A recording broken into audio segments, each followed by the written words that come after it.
बताओ। लोकाभिराम। ॐ ज्ञानतिमिरान्धस्य ज्ञानाञ्जनशलाकया चक्षुरुन्मीलितं येन तस्मै श्रीगुरवे नमः। श्रीचैतन्यमनोभीष्टं स्थापितं येन भूतले स्वयं रूपः कदा मह्यं ददाति स्वपदान्तिकं। वाञ्छाकल्पतरुभ्यश्च कृपासिन्धुभ्य एव च पतितानां पावनेभ्यो वैष्णवेभ्यो नमो नमः। श्रीकृष्ण चैतन्य प्रभु नित्यानंद श्री अद्वैत गदाधर श्रीवासादि गौरभक्तवृंद। हरे कृष्ण कृष्ण कृष्ण हरे हरे, हरे हरे राम राम राम हरे हरे। मनोजवं मारुततुल्यवेगं जितेन्द्रियं बुद्धिमतां वरिष्ठं वातात्मजं वानरयूथमुख्यं श्रीरामदूतं शिरसा नमामि। कूजन्तं राम रामेति मधुरं मधुराक्षरम् आरुह्य कविताशाखां वन्दे वाल्मीकिकोकिलम्।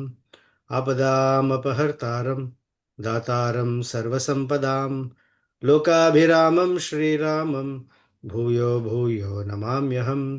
दक्षिणे लक्ष्मणो यस्य वामे च जनकात्मजा पुरतो मारुतिर्यस्य तं वन्दे रघुनन्दनम्।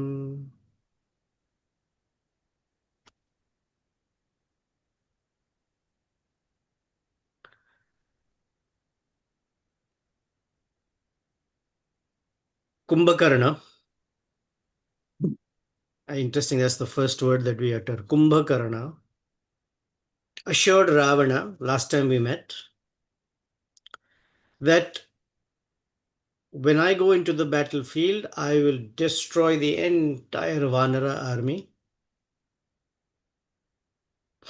I will kill Rama, Lakshmana, Sugriva, Hanuman, plus everybody else there. As far as you, Ravana, you stay in Lanka and you enjoy the best delights, and very soon Sita will become completely your submitted, surrendered person. Ramasva Rajan Pivachadya Varunim. Ramasva, enjoy. Adyan, right now. Piva cha adya varunim. And starting today, you can drink as much varuni, intoxicating drinks that you would like. Kurushva krityani viniya dukkham. And as far as your dukkham is considered, you can completely dispatch it, send it away. Maya adya rame gamite yamakshayam. Today I will send Rama to the abode of Yamaraj, Yamakshayam, Chiraya, and very quickly Sita Vashaga Bhavishyati. Will Vashaga, she will come into your control very quickly. So that's the assurance Kumbhakarna gave. Now, this kind of, I guess, boastful talk, while Ravana is hearing it, Ravana is feeling happy.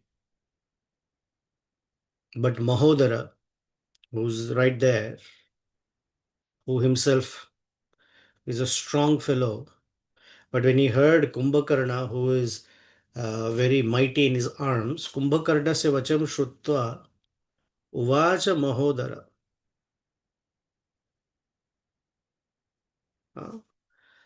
He says, Kumbhakarna, you're born in such a noble race of Pulastya. But as far as I'm concerned, you're a complete arrogant fellow. And your intelligence has no value, which means you're unintelligent. He says, Kumbhakarna, Kule Jato, you're born in a very nice family. Dhrashtaha, Prakrita Darshanaha. Prakrita Darshana, you are speaking like some pedestrian who has no intelligence. Avalipto, avaliptaha, you're unsophisticated.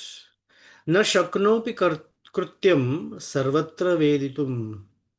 You don't know under all circumstances what to say and what to do. You're very unsophisticated. Is calling him a complete fool. Just nice words. You don't think Ravana knows what is the right thing to do, what is the wrong thing to do, what is the political view he should carry at this point. You're speaking like a child, which means you're being very childish in your speech. And since your childhood, you have been not so intelligent in your speech. Your arrogance and insolence, he uses the word insolence, is from your childhood. Nahi raja na janite kumbhakarna nyaya anyayo. You don't think that he knows? Tvam tu kaishoraka dhrashtaha kevala vaktum ichhasi. You are so eager to speak without thinking. So the mighty body, generally a very brawny physique, is not associated with brains. Sometimes you have people are very, very strong, muscular. The general understanding is they may not have too much intelligence, physical power, but no brain power. It's not necessarily like that, but generally speaking. So he says, Kevalam vaktum ichchasi kaish dhrashtaha. Dhrashta means you're arrogant, insolent fellow. Kaishorakad. Since you were a young child, you're so eager to speak things that make no meaning. He's chastising Kumbhakarna in front of Ravana. Look at Ravana. The reason Ravana is not becoming angry because Mahodara is flattering Ravana like anything. Right? Ravana, oh Kumbhakarna, Ravana is very, very conversant with time, place, and circumstance. Desha Kala Vidhanavit. He knows how to act according to time and place. He knows how to interact or how to treat his enemies. He knows how to treat his friends. Now, who is there, if there's such a person is intelligent, would uh, take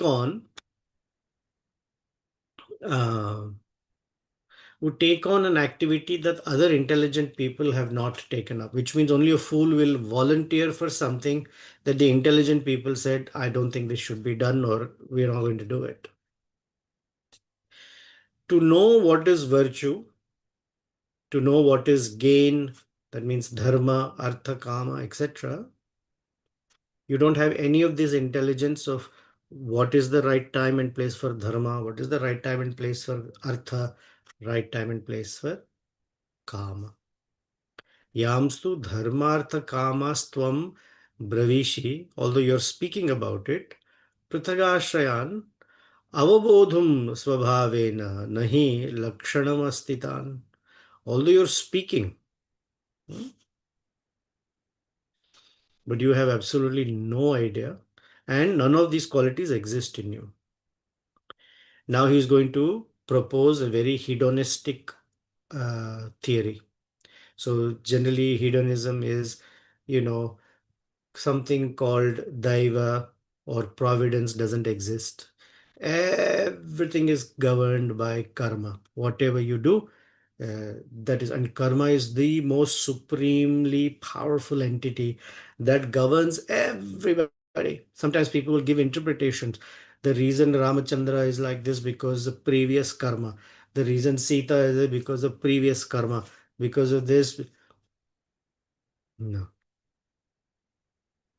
Because Krishna clearly says, Name karmani limpanti, name karma phale spraha.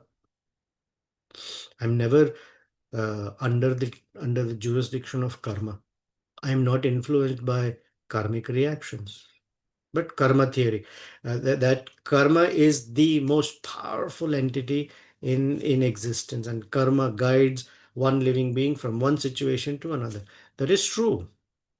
But above karma sits Daiva, providence, an order, a system that is created by the intelligence of the Supreme. So he says, karma is the root of all action and reaction. Your happiness, your distress. Now, there are verses in the Bhagavatam that also indicate something similarly. Especially Narada Muni also says that why are you worried about happiness and distress?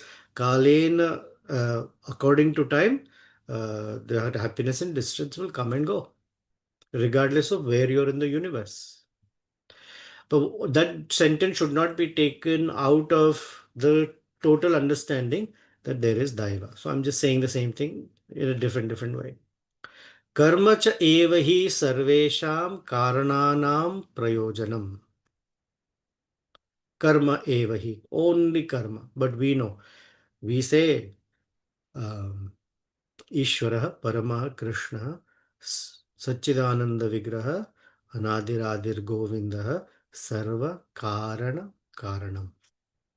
Sarva Karanaka. He is the cause of all causes. But yet, here Mahodara says, Karma cha eva hi sarvesham karananam prayojanam. Prayojanam, fruit. So all the fruit of whatever you're experiencing in life is exclusively under the influence of karma. Shreya, Shreya, opulence or fortune. Papiyasam, within sinful people. Cha atra phalam bhavati karmanam. So if you are getting something favorable, pleasure, some bounty, some windfall, it's all previous karma. If you're getting some sinful reaction, it's all previous karma. As Vaishnavas or as aspiring devotees, we never consider the wonderful things coming in our life as karma. We also don't consider distresses as karma. Although language we say I might have done something, because the hidden behind that statement is I don't think that Krishna is trying to uh, punish me, or Sri Ramachandra is intentionally putting me in this situation. Although we say he is the orchestrator of everything, the heart of a devotee moves towards the Lord. But here he's talking karma, nothing else but karma. So he's giving him a big speech on karma. And the reason he's saying is, if everything is coming according to karma,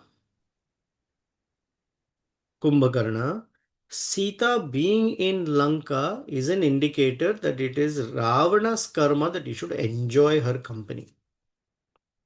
Tatra Krusham idam ragya hridi karyam matam chanaha shotrau shatrau hi sahasam yat tat kimivatra apaniyate. So if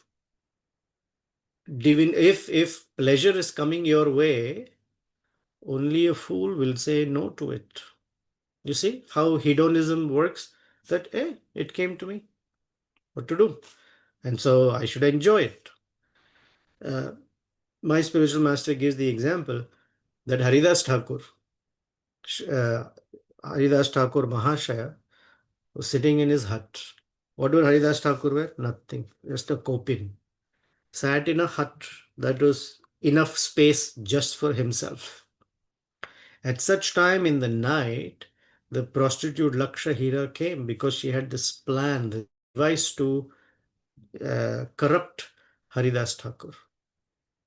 And when she came out of her own volition. Usually people pursue prostitutes and there is a consensual, I guess, exchange. But in the case of Haridas Thakur, he is sitting somewhere chanting his japa and Lakshahira walks in. Haridas Thakur did not say, I did not ask for it. I did not pray for it. But if such enjoyment comes my way, why should I not enjoy? No. My Guru Maharaj says that as soon as Lakshahira came, the mind of a devotee works such that he says, "Oh, this is only going to help me increase my connection with the Lord." I see this as an arrangement for me, for an impelling from within me to make my japa stronger, my connection stronger. But he didn't say, "Oh, like Mahodara is saying, in this circumstance, atra or tatra, there, it has come about. So why should Ravana not enjoy? What kind of logic is this, Kumbhakarna? Hmm? And you are saying that you are going to march into the army all alone without any of us being there. I want to tell you why such an idea is a bad idea. Hmm? Do you think you'll be able to capture and defeat Sri Ramachandra, who alone defeated everybody in Janasthan? Yena Purvam Janasthane, who previously, or Yena, by whom previously in Janasthana, Bahavo Atibala Hataha. He killed so many fiercely strong fellows. Rakshasa Raghavam Tam Tvam Katham Eko Jayishyasi. Such a Sri Ramachandra, how is it possible that you alone are going to win over? Jayishyasi Katham. How? It's not possible. Now let me tell you again. Yena Purvam Nirjita Janasthane Mahojasah Rakshasanstan Pure Sarvan Bhitan Adya Na Pashyasi.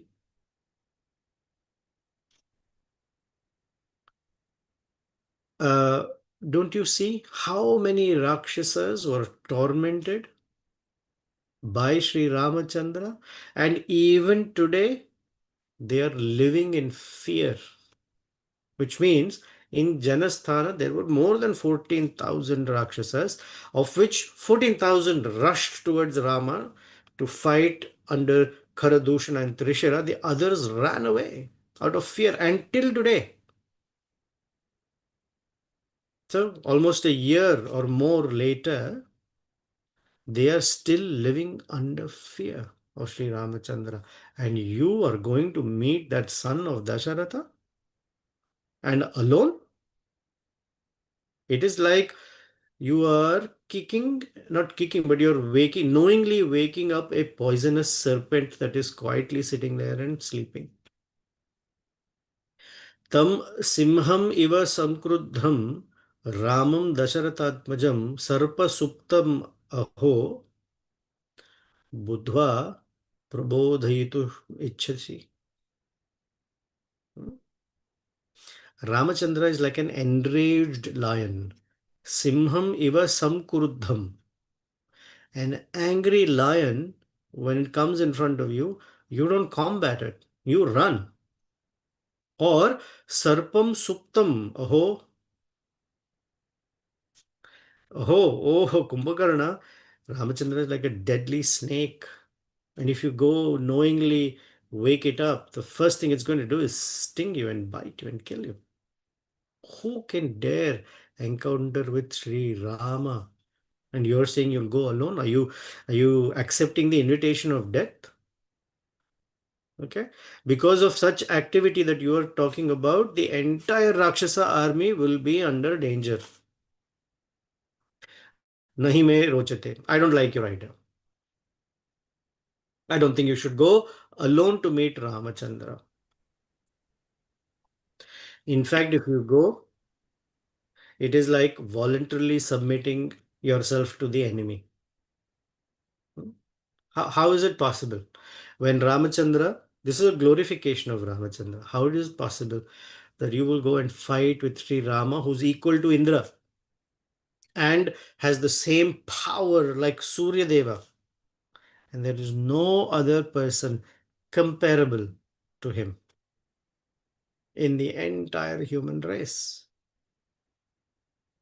Tatah samascha adhikascha drishyate. That is the Lord. According to Shvetashvatara Upanishad, there is nobody equal or greater than him. Hmm? So then, Mahodara, by this time Kumbhakarna is becoming angry that how dare somebody speak to him like that?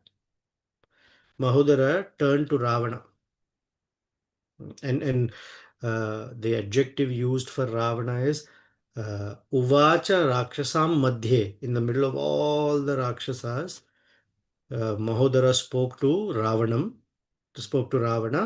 Loka Ravana, the one who makes the entire world cry. So he says, Ravana, Labdhva Purastad Vaidehim, Kimartham Tvam Vilambase. You've already got Sita. She's in your care. I shouldn't say care. She's under your captivity or in your captivity for such a long time already. Why are you delaying it further? Yad ichchasi tada sita vashagate bhavishyati. Uh, you any moment you force yourself on her, she will submit to you. I have thought about an idea by which Sita will immediately become submissive to you. If you like, please hear. Ruchitascheta swaya, ruchitascheta. If this idea finds favor in you, swaya buddhya rakshasendra tachrunu, then, oh, king of the Rakshasas, please listen. Here's what you're going to do. Proclaim it within the entire Lanka kingdom that 5 of us are going to go into battle and kill Rama. And who are these people? Aham. So this is where you can already know how the Mahodara is playing a fantastic political trick. He wants to be a part of the glory of killing Rama. Instead of Kumbhakarna going and stealing away all that glory, he gives him a fine speech on the theory of karma, how karma is the supreme, and then starts the sentence with aham, not last. A cultured person always puts themselves last. But here he has to show his virility and power and eagerness to fight. So he says, aham, dvijivha, the fellow with 2 tongues, dvijivha, samhadri, third, Kumbhakarna, and Vitardana. So we of you, Pancha Rama Vadhayate, Rama Vadhayate, to go to kill Rama. So you announce to everybody that these 5 soldiers are going to go to kill Rama. We will go forward without any stoppage, no resistance. We will go and we will fight Sri Ramachandra. And if we are able to conquer, then this is the greatest uh, outcome. That even if we are killed in the battle, possibility exists. But if we win over the Vanara army, then for you all obstacles have been removed. Hmm? Now, let's consider, because in a battle, the outcome is never clear. Everyone thinks we will win, but it's never clear. Let's consider the possibility that, let's say, we are defeated. Atha jivitaha naha shatrum vayam cha krutsa samyuga. Okay. If for some reason our enemy, Ramachandra's side, becomes victorious, then we have plan B, which I've already thought about. Hmm? Here's what we're going to do. Hmm. Not that they will win over us. That consideration not there. Sorry, I misspoke. It says, for example, Suppose we are not able to kill Rama, Lakshmana, Sugriva, Hanuman, but we can defeat them badly, then we will come back. We'll come back with blood and wounds all over our body. And on every wound, uh, we will have the name Rama written on it. Hmm? Rudhirena samukshitaha. With blood, we will be fully drenched in blood, and every wound, Vidarya Swatanum on our own bodies, Banaihi with arrows, Rama Nama Ankitai Sharaihi. We will mark our bodies with the wounds called Rama, Rama, Rama. Then we'll come back and fall at your feet. Hmm? And we will claim that Rama and Lakshmana have been completely destroyed by us. So what will happen? When you get the news that we have killed Rama and Lakshmana, although we have not done it, this is our plan B. Now this is spreading rumor. How the rumor mill begins is when we fall at your feet and say Rama and Lakshmana have been killed by us, although they have not been. That's what you'll claim within Lanka. You have your followers beat the drums. Hmm? By those fellows who are sitting on the back of an elephant and go through entire kingdom and announce that Rama and Lakshmana have been defeated along with their armies. Tato avaghoshaya. Make an announcement. Pure gajaskandhena parthiva. O king, have people sit on the back of an elephant and make that announcement. What is that announcement? Hato Ramaha Sahabhrata. Oh, Rama and his brother Lakshmana, along with his brother Sasainya and that entire army, iti sarvataha, everywhere. In um, the Kurukshetra war, to bring Dronacharya down, it was decided to say that Ashwathama, will kill an elephant called Ashwathama and say Ashwathama has been killed. That will make Dronacharya completely drop his arms. He'll disarm him. Yudhishthira could not say, so he said Ashwathama iti kunjaraha hataha. But when you're saying iti kunjara, they blew the conch so loudly that Dronacharya only heard Ashwathama hataha. Now that's on this side of the political maneuverability.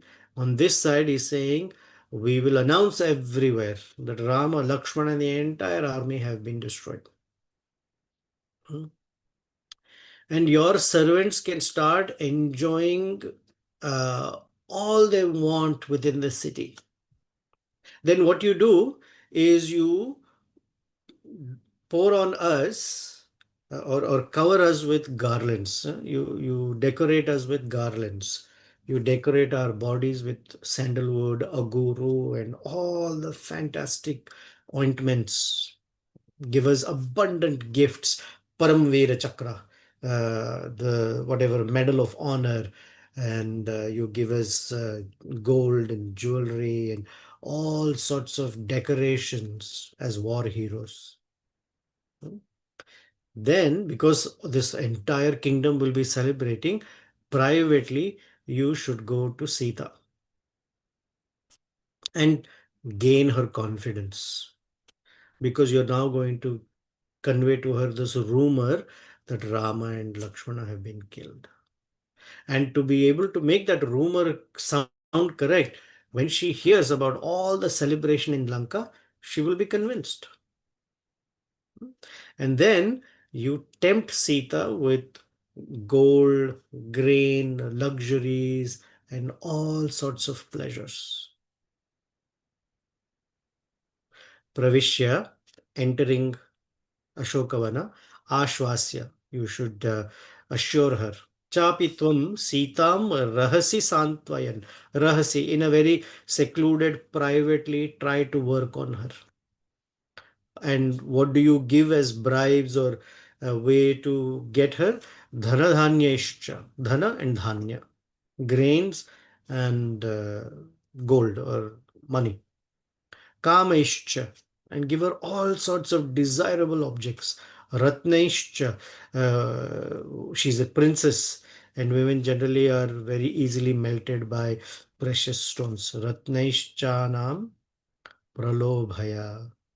You tempt her with all these wonderful things that she otherwise won't get, because she has to live like a widow because her husband has been killed.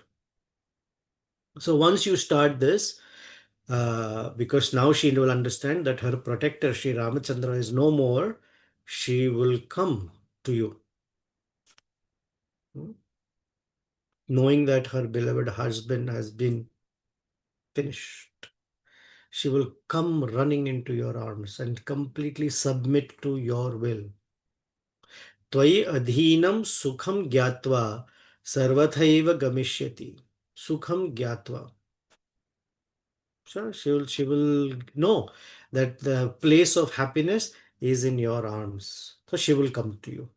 I think this will be the best course of action. No war required, no fight required. Even if we go, five of us, we will go. It'll be some fight, but we will come back.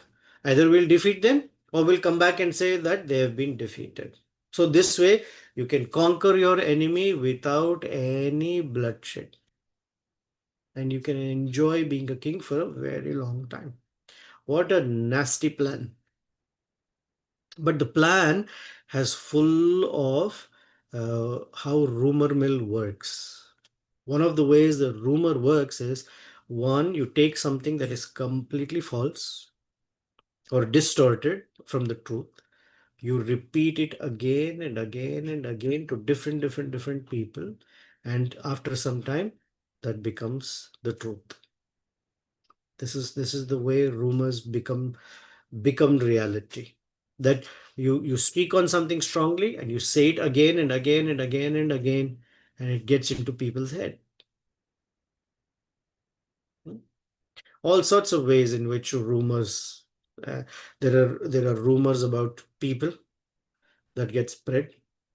There are rumors about the great acharyas, the gurus. There are rumors even about our Sri Ramachandra. The way the Ramayana Katha has been distorted. Oh my God, unbelievable. The whole Vedic traditions have been distorted like anything, because you take one thing, whether it is intentional or unintentional, it is repeated and repeated and repeated over time, and it becomes the truth. The character of Krishna, the character of Sri Ramachandra. If just one example, I don't want to dwell too much on it. Ramachandra shot Vali from behind a tree. That episode of killing of Vali, which we have gone into every detail, every shloka. First of all, Ramachandra shot an arrow from behind a tree. What kind of story is that? Second, the other rumor is Ramachandra shot Vali in the back. Ramachandra is a Kshatriya. He never shot an arrow in the back. Third, there is a debate whether or not Ramachandra is a dharmic person, that he fought and shot the arrow in from hiding. Even Vali uh, challenged Ramachandra, and Ramachandra's answers were so thorough that Vali himself, he is the victim, if you will, the one who's got shot by Ramachandra, told Sri Ramachandra, "You are the most dharmic person I've ever met." Vali has no issue, but all sort of Vali followers have a problem with it, because the rumor just keeps growing and growing and it's distorted.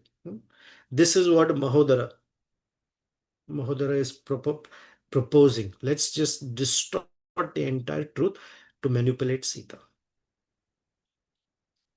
And there are many persons who distort facts. Or especially another way is that the mind can be very easily influenced. Ravana is going to accept this. No? The mind is going to be very easily influenced to distort reality. This is called the covering potency of Maya. Now, although Mahodara has offered this idea, which seems attractive, Kumbhakarna becomes very angry. Kumbhakarna says, Sir Yathoktum Nirbhartasya Kumbhakarno Mahodaram Abravit Rakshasa Sreshtam Bhrataram Ravanam Tataha. Became so angry at Mahodara, he turned to Ravana and spoke to him. I don't need anybody. I will myself kill Rama today. Hmm? Heroes don't take shelter of such plan B and all sorts of maneuvering. No. Heroes go right into the battlefield and they will fight. Hmm? What Mahodara is suggesting is extremely cowardly. Cha, not at all the style of a Rakshasa, especially not at all my style. I am not going to do this kind of things. And you have surrounded yourself with fellows who will only say yes. Even Vibhishna said something like that. You have people who will only say yes without thinking.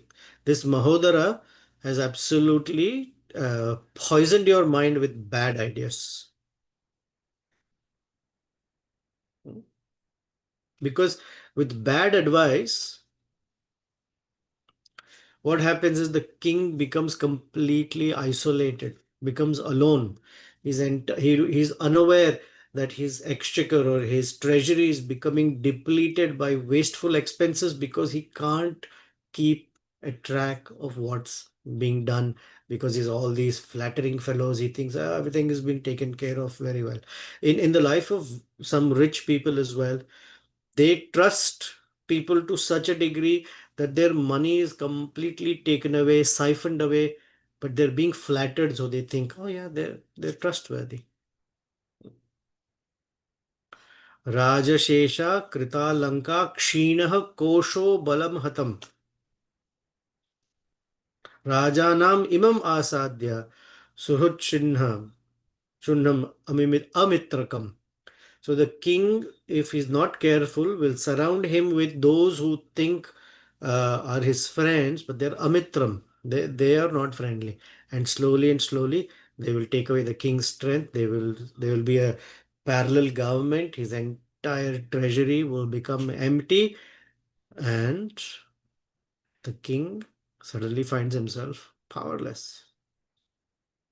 I will go. I will go into the battlefield and I will pierce the very form of Sri Ramachandra. I will shatter the hearts of the Vanaras, and I will come. Now, Ravana is fully aware of how strong Kumbhakarna is. And so Ravana became very, very happy. Kumbhakarna Balabhigya. Balabhigya. He knows Kumbhakarna's strength. Janam Tasya Parakramam. He also knows the prowess of Kumbhakarna. Babhuva Mudito Raja. He became so delighted to hear it. Shashanka Iva Nirmala. And Ravana started shining like a full, started shining like a full moon. Shashanka Iva Nirmalaha. Pure moon. The moon looks, when on a full moon, looks bright and pure. Okay. Then Kumbhakarna, uh, with all enthusiasm, picked up his weapons. We're going to hear what all weapons he picked up. Stood up and heard Ravana's, yeah, go for it. Victory be to you. Jayostu, Jayostu. And Vibhishna left. As he was going, what did Vibhishna pick up with him? Adade, carried with him or brought with him, Nishitam Shulam, Vega Chatru Nibarhana, Sarvam Kalayasam Deeptam Tapta Kanchana Bhushanam. Kumbhakarna, who's fully able to destroy his enemies, seized a spear-like weapon which was made of iron, Sarvam Kalayasam, and was uh, engraved or gilded with gold. And what kind of gold? tapta kanchana bhushanam. It was shining like anything. It looked like Indra's thunderbolt. You ever seen a flash of lightning? And it was as heavy as the thunderbolt of Indra. And it was capable of killing the Danavas, Gandharvas, Yakshas, Nagas, anybody who would come in front of Kumbhakarna. If he were to release that weapon, it would kill them. And he said, I will go alone, let the entire army stay by itself. He says, I'm hungry right now and I'm very, very angry. I will just eat. I don't even have to fight. I'm just going to eat the monkeys and finish them. Adyatan kshuddhitaha kruddho bhakshayishyami vanaran. I'm just going to eat them up. Kumbhakarna vachaha shrutva ravano bhakyam abhiravit. He said, Kumbhakarna, don't go alone. Take the troops also with you. Let them carry all sorts of weapons in their hands, because some of the monkeys, Vanaras, are very gigantic. They are strong, valiant, and they have great perseverance in them. Hmm. So what will happen is the Vanaras with their teeth, hmm, they will bite and tear off the flesh of anyone who attacks them. So it is better that you go surrounded with an army. And to give Kumbhakarna full enthusiasm, Ravana sprang up from his throne and placed around Kumbhakarna's neck a pearl necklace that was shining. Sorry, a gold necklace that was studded with gems. Atha asanat samutpatya, in a very nice way, got up completely from his throne. Sarajam, garland or necklace. Manikruta antaram. At every uh, regular distance, it was studded with jewels. Ababandha Mahateja Kumbhakarnasya Ravana. Ababandha. Put it round his neck. And then Ravana is personally decorating his brother. Angada, Angadanya, Anguliya Veshtan. Put armlets, rings, different jewels, pearl necklace sparkling like the moon. Then fragrant garlands around Kumbhakarna, almost making like a Eid ka Bakri, decorating the goat before it gets killed. Put all these garlands because he's thinking, oh, he's going to go and come back, and put nice earrings to Kumbhakarna and made Kumbhakarna uh, glow with all this jewelry. And Kumbhakarna, decorated with all this fine jewelry, looked like a massive cloud, and then Ravana put a girdle around his waist, and it looked like as if Mount Mandara was girdled by Vasuki at the time of churning of the milk ocean. What a comparison, huh? Because you have to imagine the size. Kumbhakarna's size is so much. Imagine what the girdle, the belt that he must be wearing. Shroni Shrutena Mahata Mechakena Vyajarat. Amrutotpadane Nadho Bhujanganeva Mandaraha. Just like Vasuki was tied like a belt around Mount Mandara for churning of the milk ocean, Ravana decorated Kumbhakarna with a belt or a girdle, and Kumbhakarna looked like Mount Mandara. Then Valmiki says, with all of these jewels decorated on him, mighty posture and size, glowing like anything, Kumbhakarna looked like Lord Trivikrama. Sarva Bharana Sarvangaha Shulapani Charakshasa. Shulapani. You know what is Trishula? Trident. Lord Shiva's very special weapon. Shula. This is one. So it's like a spear or a pike. Sarva Bharana Sarvanga. Every limb of his body was decorated with some jewelry. Shulapani, holding his spike, spear or pike. Saharakshasa, that Rakshasa. Trivikrama Krutotsaho.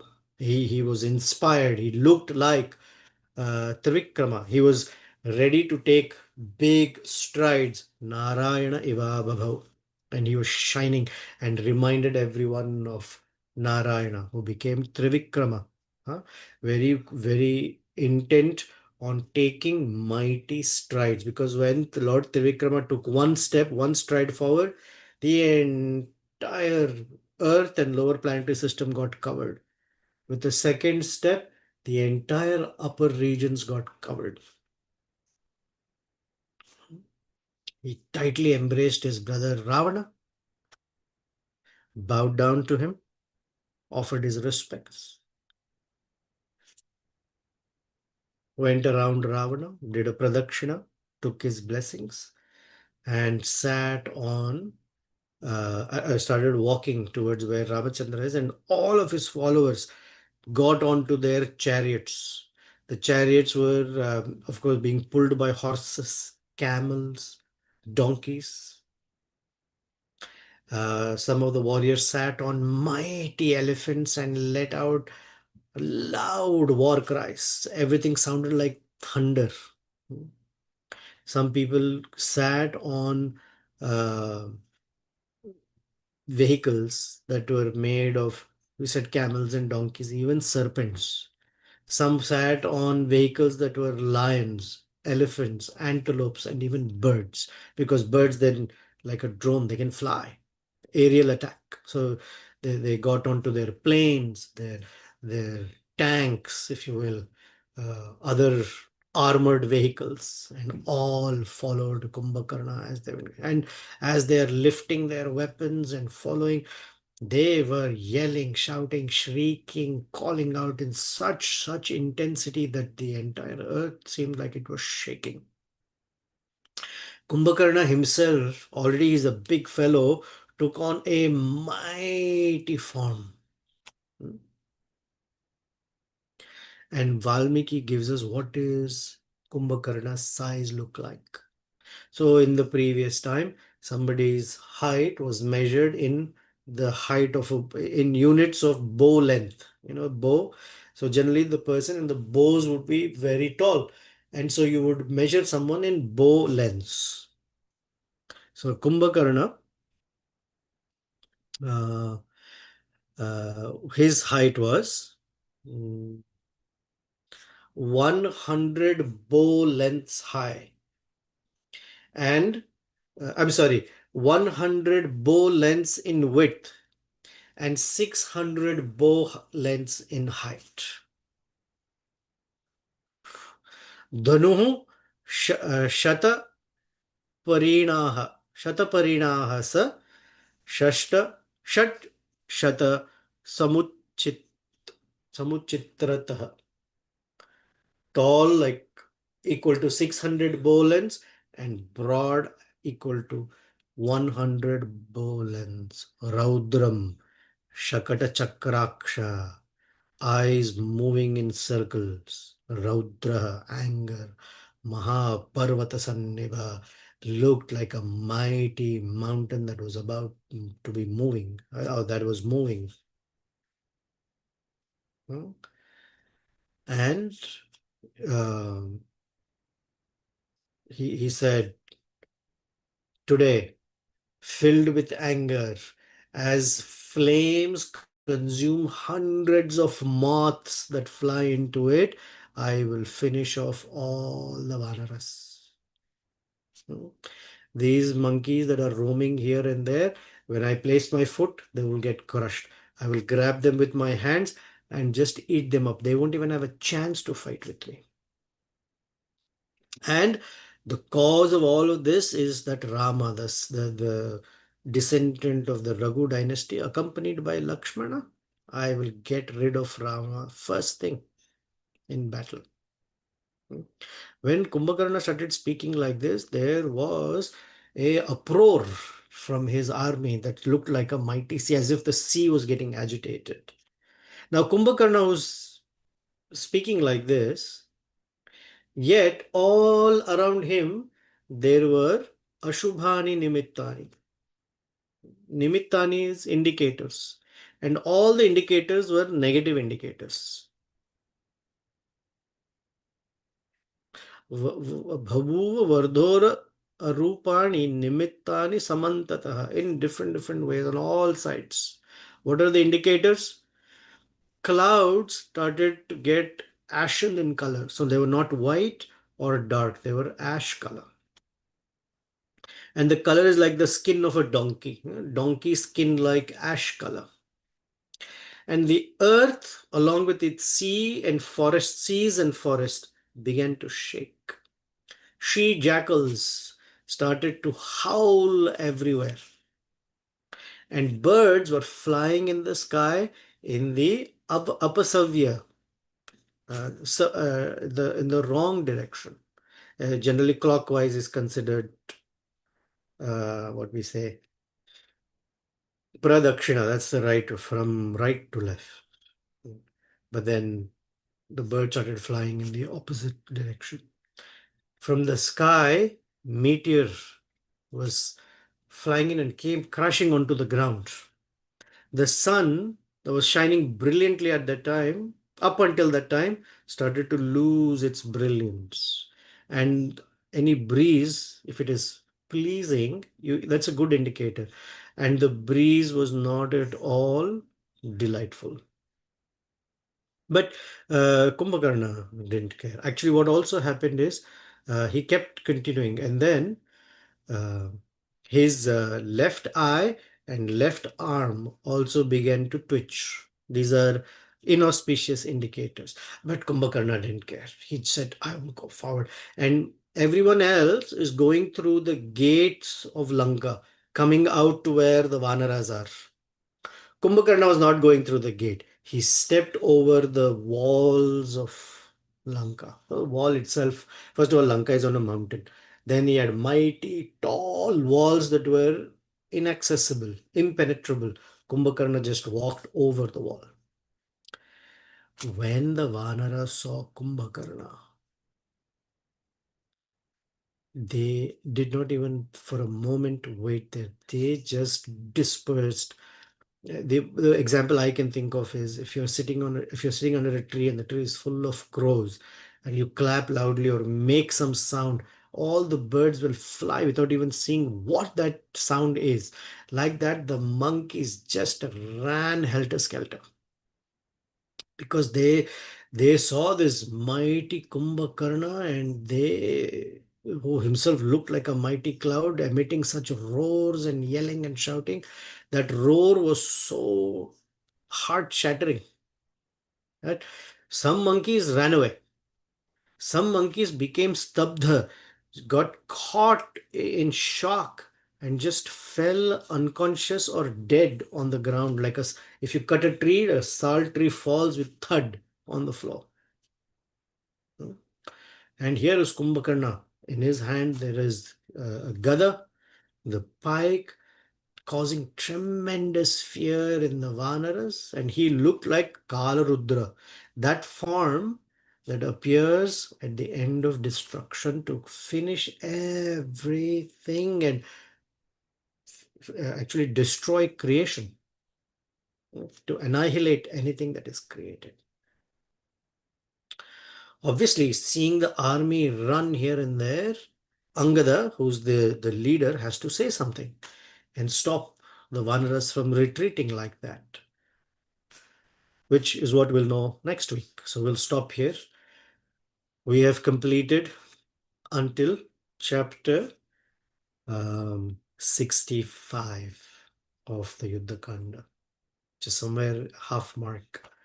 So yeah, we'll pause there. Not much lessons and stuff except some discussion. Let me see if there are any questions, comments, or thoughts that you might want to share. Let me put on my headphones so I can hear you. Okay. Anyone wants to say anything or express?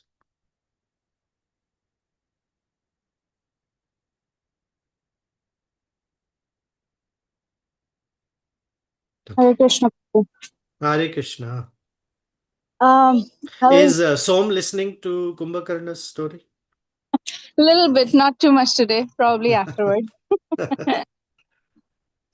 I was thinking of like how Mahodar, like these were the same people who were telling Ravana until now that our strength is so much greater Yeah. and who is Sri Ram. And today he did like the 180 degree and he's saying he's almost like Indra and he killed all these people in Janasthan. So that is like one side how quickly the mind can go from this extreme to that extreme and it all looks good either way, this way or that way, the way like the mind works, as well as so many times almost every day Sita Devi must have told Ravana that she doesn't want him, and yet they are not able to understand like she's a chaste lady. No matter what you do, no matter how many plans you make, she is not going to agree. Like that point is not getting across to any of them.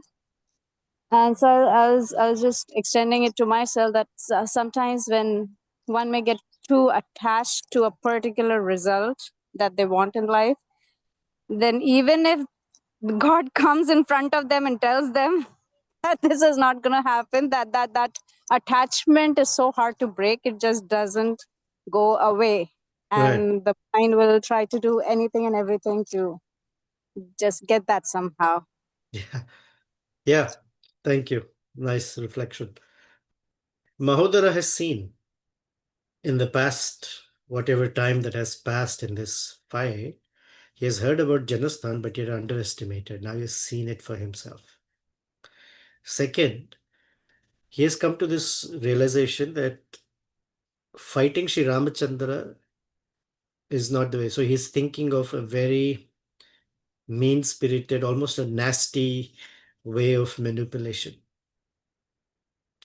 to spread lies and through that slowly work on Sita every day.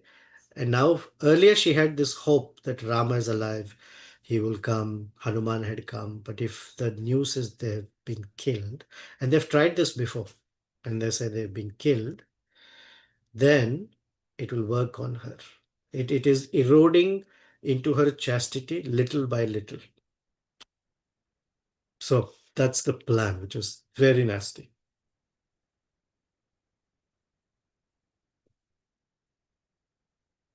Okay. Anyone else?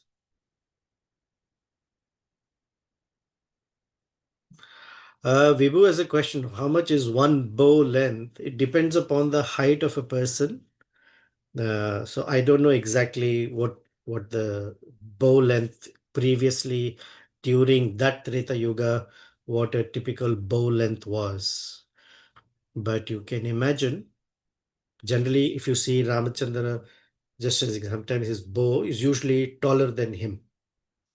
So imagine whatever that bow length, and for now, for our imagination, 600 times that and 100 times in width. Generally, Kumbhakarna is shown as this pot-bellied, really badly shaped fellow. But the dimensions will tell us if he was 600 bow lengths tall and 100 bow lengths wide, he was quite shapely. But he had a voracious appetite. He's strong, not a not an obese fellow. Thank you, Prabhu. You're welcome. Okay, next something. Sulochana. Hare Krishna, Prabhu. Generally, people have more questions during Kumbhakarna time, not during Rama and Sita time. But anyway, go ahead. I don't have question, Prabhu. I Oh, like okay. one point very much. You told like here in the Mahodara is telling like if pleasure comes in our way, we should enjoy.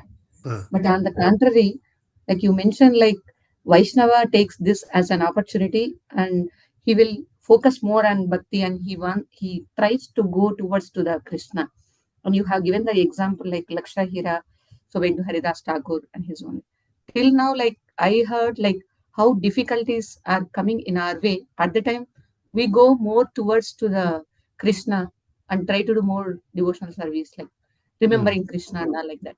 But if pleasure also is coming in our own way, like we need to, that is also like one of the point to go closer to the Krishna. So this is uh, very nice, Prabhu. How great acharyas and all they are Yeah, the taking this. idea is not that we don't feel any pleasure or pain. We are not logs of wood. We're not. We do experience pleasure and pain. But the idea is that the pleasure has a as an anchor, that you see it as the hand of God. You see it as another opportunity to feel a stronger connection. A devotee cannot say, I don't want to feel happy at all. I don't want to feel happy. I don't want to feel sad. I just want to be Shanti, Shanti, Shanti. This is not a devotee. A devotee has great joy, but the joy is centered around the Lord, not around the things that he gets or the words people say about him or her. That's not the joy. It's the joy in the relationship. In fact, the devotee generally is the happiest person, whether we experience or not. Theoretically, a devotee is the happiest person in creation because they have that relationship with the Lord. That's the inspiring or the motivator for happiness. Thank you. Okay, anyone else? Hare Krishna, Prabhu. Hare Krishna. Sometimes, like, there is a pleasure, like hanging. We think it's Krishna's mercy many times. So, how to distinguish between that pleasure will help in Krishna consciousness versus not to go towards him? Krishna is the embodiment of pleasure. So every joyful condition is an indicator of, that the source. It depends on us whether when that happiness is being experienced, whether we feel the presence and connection of the Lord, or one is so enamored that they forget the Lord.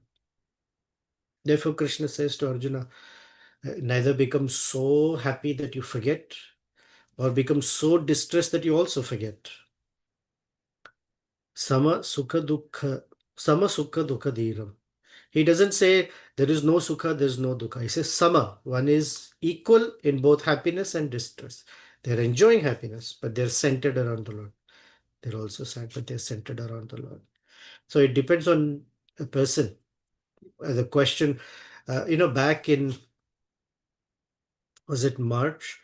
In the seminar that we did, Hemangi mentioned a statement that she was repeating Guru Maharaj's statement, that in a devotee's life, Krishna is there somewhere, but whether he's in the center or not, that determines it. He's there somewhere. Oh, Krishna's mercy, and then they enjoy like anything. But is he centered? Is the joy centered around it? Is the call to action for us? Of course, a tall order. That's the metric to measure against. Okay, Goloka? Yes, Prabhu. Thank you. Thank you. Okay, we'll end here. We're 6 minutes over. Thank you very much for being here. It's always a great joy to be with the devotees and discuss lovely Rama Katha. And I look forward to another opportunity. Next week, we'll see what Angada says. The camera will shift from Ravana's court to Angada and his speech to motivate his army. Until then, Shri Shri Sitarama Lakshman Hanuman Ji ki Jai, Srila Prabhupada ki Jai.